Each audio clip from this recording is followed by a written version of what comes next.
ఊహాసుందరి. సూరసేన నగరపు యువరాజు ప్రదీపుడు చాలా అందమైనవాడు, బుద్ధిమంతుడును. అతనిలో ఒక లోపం ఉండేది. అదేమిటంటే అతనికి ముక్కు మీద కోపం ఉండేది. అతి స్వల్ప విషయాలకు కూడా వ్యధ చెందేవాడు.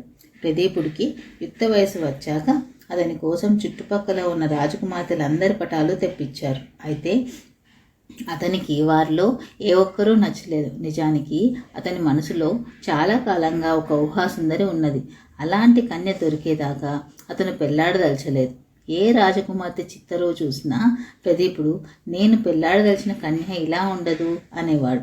అతను అస్తమానము ఇదే మాట అనడం విని విని రాజుకి విసిగెత్తిపోయి నీకు కావలసిన కన్యను నువ్వే వెతుక్కో అన్న. ప్రదీపుడు కొద్దిమంది పరివారాన్ని వెంట పెట్టుకొని దూరదేశాలకు ప్రయాణమయ్యాడు. ఎన్ని వందల యోజనాలో తిరిగినా అతనికి కావలసిన కన్య ఏ రాజభవనంలోనూ కనిపించలేదు. ప్రాణం విసిగి అతను తిరుగు ప్రయాణమై వస్తుండగా ఒక గ్రామంలో ఒక సంత తగిలింది. సంతలో అనేక విందులు విశేషాలు ఉండేవి. వాటిని చూసి ఆనందించడానికి ప్రదీపుడు సంతకు వెళ్ళాడు. అక్కడ ఒక దుకాణంలో ఒక చిత్తరు కనిపించింది. దాన్ని చూస్తూనే ప్రదీపుడు స్తంభించి నిలిచిపోయాడు. ఎందుకంటే ఆ చిత్తరులో ఉన్న స్త్రీ ముమ్మూర్తుల అతని ఊహాసుందరే. అతను దుకాణం వాణ్ణి ఈ బొమ్మ ఎవరిది, లేదా ఇది ఊహా చిత్రమా అని అడిగాడు. ఇది కోటనగరపు రాజకుమార్తె చిత్తరు. దక్షిణ దేశానికి వెళ్ళిన ఒక చిత్రకారుడు కోట సంస్థానానికి వెళ్ళి అక్కడి రాజకుమార్తె బొమ్మ వేశారట. అది తన కుమార్తె అంత అందంగా లేదని ఆ రాజు దాన్ని నిరాకరించాడట. బొమ్మ చక్కగా ఉన్నది, అందుకని నేను ఆ చిత్రకారుడి దగ్గర కొన్నాను అన్నాడు దుకాణదారు.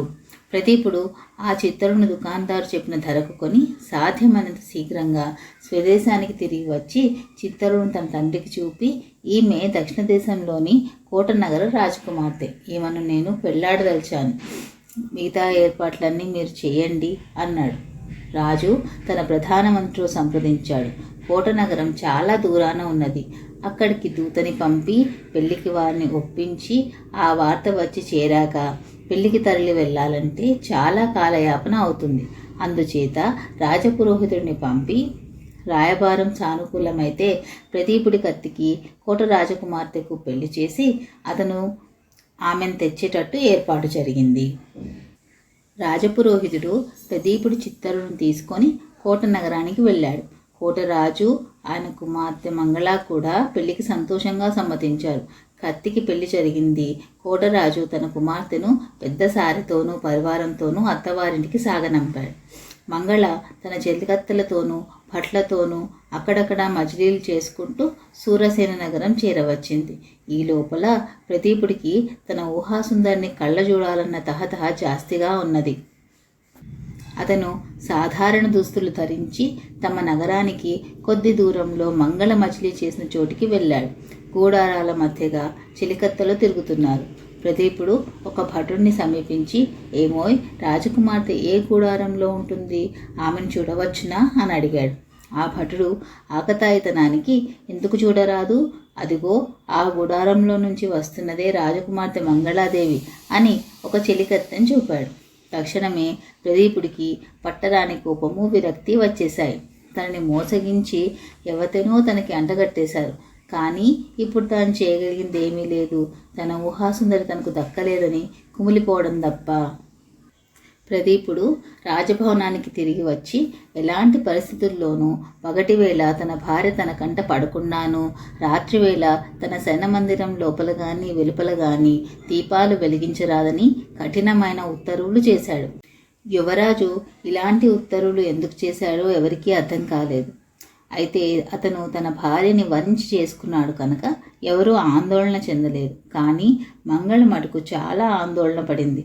తాను చిత్తరువులో చూసిన వాణ్ణి కాకుండా మరొక మనిషికి తనను పెళ్లి చేశారేమోనని, అందుకే తన భర్త తన కంట పడకుండా ఉండడానికి ప్రయత్నిస్తున్నాడేమోనని ఆమెకు శంక కూడా కలిగింది. అయితే ఆమె తన భర్త కంట పడకుండా చాటుగా నుండి అతన్ని చూడగలిగింది.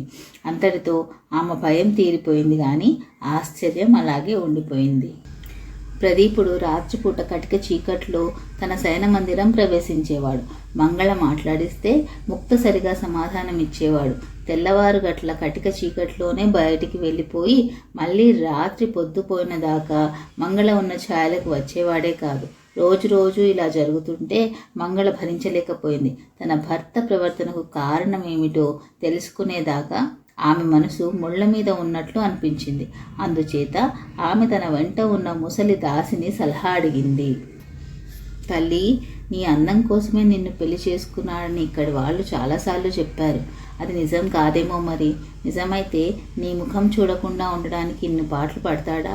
అతను పగలల్లా గోశాల వద్ద ఉంటున్నట్లు తెలిసింది.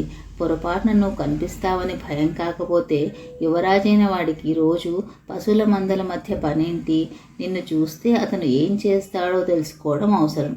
అందుకని ఒక పని చేద్దాం. నువ్వు సామాన్య దుస్తులు ధరించి అలంకరణలు లేకుండా నా వెంట రా. పశువుల మందలుండే చోటికి పోదాం. నిన్ను చూడగానే నీ భర్త ఏం చేస్తాడో జాగ్రత్తగా గమనించు. దానితో దాని రహస్యం తెలిసిపోవచ్చు అన్నది ముసలిదాసి. మరునాడు తెల్లవారుజామున ప్రదీపుడు శయనమందిరంలో నుంచి వెళ్ళిపోయాక రాజభవనం ఇంకా మాటు మణిగి ఉండగానే మంగళ ఒక పాత చీర కట్టుకొని ఆభరణాలు పెట్టుకోకుండా తలైనా దూకోకుండా తన దాసి వెంట రాజుగారి గోశాలలున్న చోటికి బయలుదేరి వెళ్ళింది. అప్పటికే ప్రదీపుడు అక్కడికి చేరాడు. ముసలి దాసి తిన్నగా అతనున్న చోటికి వెళ్ళి, బాబు, ఈ పిల్లది నా మనవరాలు. వైద్యులు ఉష్ణధారలు తాగించమన్నారు. తమ సెలవైతే అన్నది.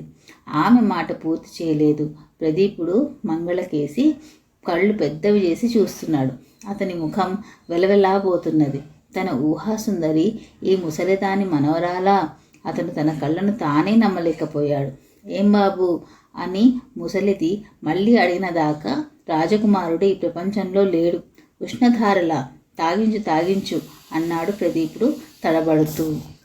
మంగళ ఒక ఆవును పాలు పెతుకుతున్న చోటికి బయలుదేరి కెవ్వున అరిచింది. ఆమె కాల్లో ముళ్ళు గుచ్చుకున్నది. ఏమైంది అని ప్రదీపుడు ఆందోళన పడుతూ వచ్చాడు. తన ఊహాసుందరి కాల్లో ముళ్ళు విరిగిందని వినగానే అతని కళ్ళు చప్పున చెమ్మగిల్లాయి. నన్ను పట్టుకుని నిలబడు అని మంగళను హెచ్చరించి ప్రదీపుడు ఆమె కాల్లో గుచ్చుకున్న ముళ్ళుని తానే స్వయంగా తీశాడు. పాలు పితికేవాడి చేత మంగళ 4 ధారలు నోట్లో పిండించుకొని, వస్తాను, సెలవిప్పించండి అన్నది ప్రదీపుడితో. రోజు వస్తావు కదా, ఈ వైద్యం 40 రోజులు చేయాలంటారు అన్నాడు ప్రదీపుడు. అతని గొంతులో అంతులేని ప్రేమ తొణికిసలాడింది. మంగళ నవ్వి వస్తాను అంటూ ముసలిదాసి వెంట బయలుదేరి ఎవరూ చూడకుండా పక్కవాకిలి గుండా రాజభవనంలోకి ప్రవేశించింది. ఆ రాత్రి ప్రదీపుడు పడక గదిలో గాఢాంధకారంలో నిద్రపోతుండగా మంగళ అతన్ని లేపింది. ఏమిటి, ఏం కావాలి అన్నాడతను చిరాకుగా. అరికాలు బాధ పెడుతున్నది. పొద్దున ఏదో గుచ్చుకున్నది. దాని మూలంగా పాదం వాచినట్లున్నది అన్నది మంగళ. చేసేది లేక ప్రదీపుడు నౌకర్లను కేక పెట్టి దీపం తెమ్మన్నాడు. దీపం వచ్చింది. అతను ఆమె చూపిన పాదాన్ని చూసి వాపు లేనట్లు లేదే అన్నాడు. వాపు లేదు, నొప్పి లేదు. మీ ముఖం చూద్దామని దొంగ ఎత్తు వేశాను అన్నది మంగళ నవ్వుతూ. అప్పుడు అతను దీపం కాంతిలో ఆమె ముఖాన్ని తల ఎత్తి చూశాడు. తన ఊహాసుందరి. అతనికి ఆనందంతో మూర్ఛ వచ్చినంత పని అయింది. మర్నాటి నుంచి యువరాజు గారు పగలల్లా అంతఃపురం నుంచి కదిలేవాడే కాదు. అతని శయన మందిరం దీపాలతో దైదీప్యమానంగా వెలిగిపోతూ ఉండేది. దాని ముందున నడవలలో అడుగడుగున దీపాలు వెలుగుతూ ఉండేవి. యువరాజులో వచ్చిన ఈ మార్పు కూడా ఎవరికీ అర్థం కాలేదు. సమాప్తం.